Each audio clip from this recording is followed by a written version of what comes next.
இன்னைக்கு சண்டே. அப்போ இன்னைக்கு மத்தியானம் குக்கிங் எல்லாம் வேண்டாம், நமக்கு வெளியே போய் சாப்பிட்டு ஃபிலிம் எல்லாம் பார்த்துட்டு வரலாம். சரியா?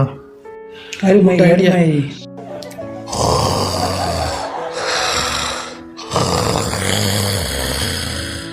10 மணி நேரம் தூங்கிட்டு பாருங்க மறுபடியும்.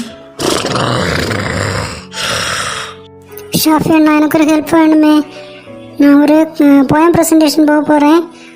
நான் லைன்ஸ் எல்லாம் எழுதிக்கிட்டேன். நீங்கள் கொஞ்சம் அந்த லிரிக்ஸுக்கு கொஞ்சம் டியூன் கொடுக்குறீங்களா? ட்ரை பண்ணுறேன். எனக்கு டியூன் எல்லாம் அவ்வளோ, பாட்டு கேட்பேன், பாடுவேன், அவ்வளோதான். டியூனு பார்க்கலாம். யாம் இங்கே இருக்கும்போது எதுக்கு கவலைப்படுகிறாய் குழந்தாய்?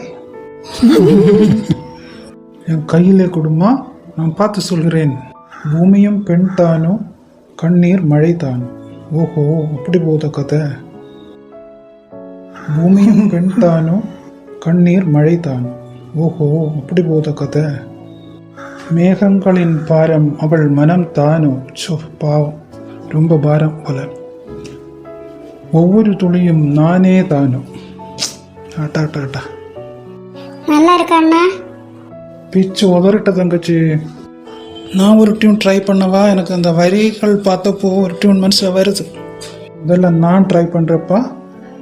பூமியும் பெண்தானோ, அவள் கண்ணீர் மழைதானோ.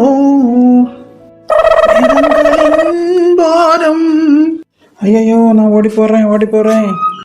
பூமியும் பெண்தானோ, அவள் கண்ணீர் மழை தானோ. ஏன் டியூனை காப்பி அடிச்ச? மேகங்களின் பாரம் அவள் மனம் தானோ, ஒவ்வொரு துளியிலும் நான் தானோ.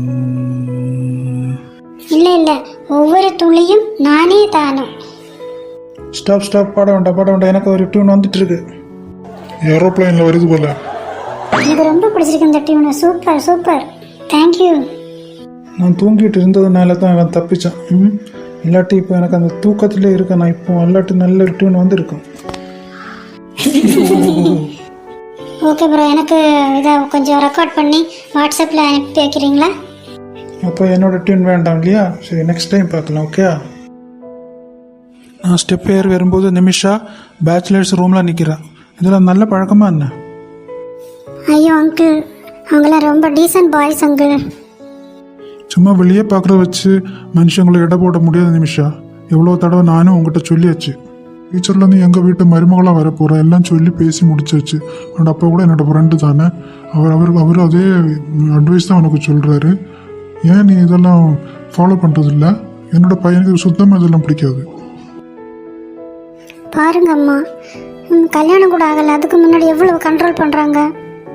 உன்னோட அப்பாவும் அவரோட ஃப்ரெண்டும் தான் இதெல்லாம் தீர்மானம் பண்ணது. எனக்கு என்னம்மா பண்ண முடியும்? சத்தியமா எனக்கு பயமாக இருக்கும்மா. இப்போவே இப்படின்னா